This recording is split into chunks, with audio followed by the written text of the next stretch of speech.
नमस्कार। विधानसभा चौबट्टा खाल के सतपुली में इस वक्त मौजूद हूं और मेरे साथ विधानसभा चौबट्टा खाल के विधायक और वर्तमान में उत्तराखंड सरकार में कैबिनेट मंत्री सतपाल महाराज जी मेरे साथ मौजूद हैं।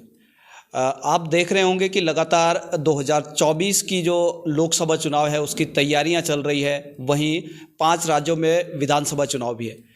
सबसे पहले बात करेंगे कि महाराज जी स्टार प्रचारक रहे मध्य प्रदेश और छत्तीसगढ़ में।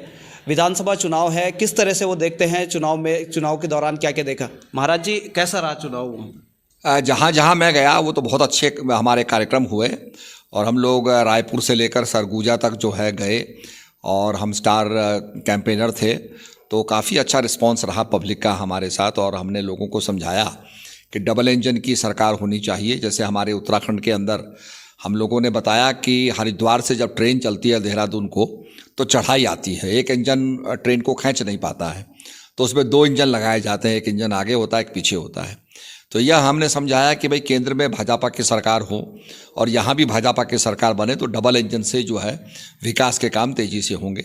लोगों की बात समझ में आई और निश्चित रूप में जहाँ जहाँ हम लोग गए वहाँ बड़ा पॉजिटिव रिस्पॉन्स था।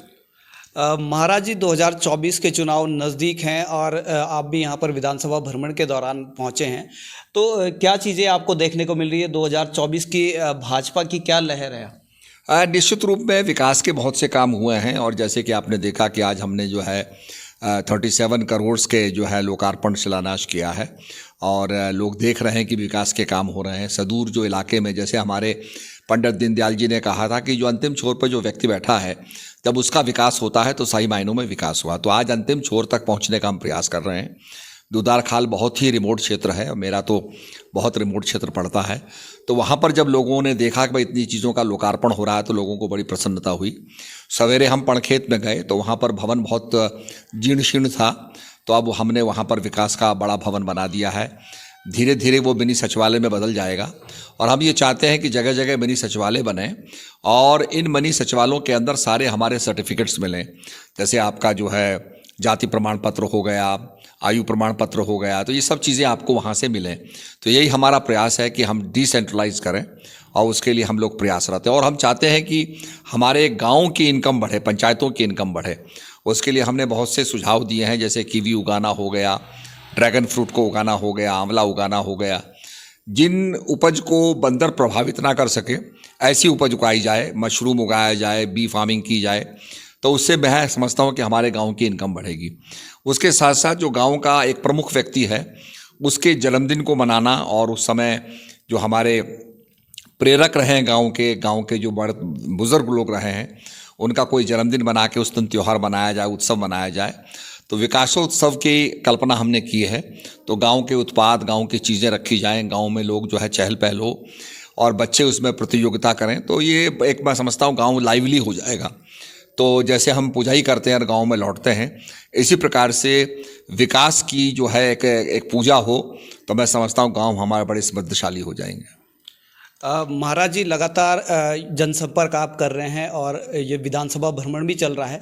इसके साथ साथ अभी दुधारखाल की बात करें तो एक सत्येंद्र सिंह रावत, एक व्यक्ति को जिसको हाथी के कारण दुर्घटना में मौत हो गई है, आप उनके घर पे भी गए थे, तो क्या लगता है, क्या हर संभव प्रयास होना चाहिए?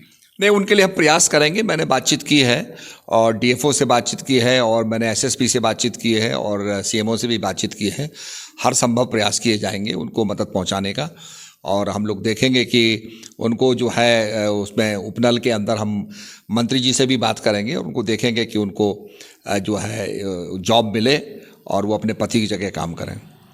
महाराज जी, एक अंतिम सवाल। 5 की 5 सीटें हैं, लोकसभा चुनाव आने वाला है। उत्तराखंड में 5 सीटें, बड़ी अहम सीट गढ़वाल की सीट है। गढ़वाल की सीट के साथ 5 की 5 सीटों पर भाजपा का क्या रहेगा? मैं समझता हूँ भाजपा का परचम लहराएगा, क्योंकि यहाँ हमारी जो परफॉर्मेंस रही है पार्लियामेंट की वो काफ़ी अच्छी रही है और बड़े रचनात्मक काम हुए हैं। केंद्र ने, मैं समझता हूँ कि पूरे विकास के लिए कोई भी कमी नहीं आने दी है। तो मैं समझता हूँ कि यहाँ की जो समस्याएं हैं वो उठाते रहे हैं लोग और बहुत कुछ करना बाकी है, उसको हम लगे हुए हैं। और आपने देखा होगा कि रेल भी इस समय जो आ रही है और ट्रेन का जो है प्रारंभ होने जा रहा है और हमने मंत्री जी से भी रिक्वेस्ट किया है कि कम से कम आप सिंगताली तक जो है ट्रेन को ले जाएं। तो पहाड़ के अंदर यह है कि रेल पहाड़ चढ़ी एक बहुत बड़ा ये काम हो जाएगा। तो मंत्री जी हमारी बात को सुन रहे हैं और तेज़ी से काम हो रहा है। इस समय एक टनल कोलैप्स कर गई है जिसका बहुत दुख है हम लोगों को, और उसमें जो हमारे हाइड्रो टनल्स होती हैं, जो उसके इधर पानी बहता है और हाइड्रो पावर स्टेशन चलते हैं, उसमें कुछ मानक होते हैं। जब टनल खोदी जाती है तो उसमें 1.5 फुट का पाइप जो है डाला जाता है जिसमें कि आदमी भाग सके, निकल सके। वो पाइप यहाँ नहीं रहा, तो निश्चित रूप में आने वाले समय में ये सब इंतज़ाम किए जाएंगे। ऑक्सीजन का, दवाइयों का, इस प्रकार से इंतज़ाम किए जाएंगे। वॉकी टॉकी उसके अंदर रहेगा। तो मैं समझता हूँ कि इस समय हम भगवान बद्री विशाल से और केदारनाथ जी से प्रार्थना करते हैं कि जल्दी जल्दी वो निकलें, उसमें से निकाला जाए। इस समय काफ़ी 6 इंच का जो है संपर्क करने के लिए छेद भी वहाँ बन गया है। तो मैं समझता हूँ काम दिन रात चल रहा है और जल्दी ही भगवान की कृपा से वो अपने स्वजनों से, अपने परिवार वालों से मिलेंगे, ऐसी हमारी कामना है। सभी चीज़ें जो सिलक्यारा टनल की भी बात करी महाराज जी ने और कहा कि निरंतर प्रयासरत हैं और जल्द ही उनको सकुशल वापस निकाला जाएगा। इसके साथ विभिन्न मुद्दों को लेकर के और 2024 चुनाव को लेकर लगातार आपके साथ बने रहेंगे मनीष फुक्साल स्वतंत्र। अपने क्षेत्र की खबर के लिए चैनल को सब्सक्राइब करें, बेल आइकन दबाएं, सबसे पहले खबर को पाने के लिए।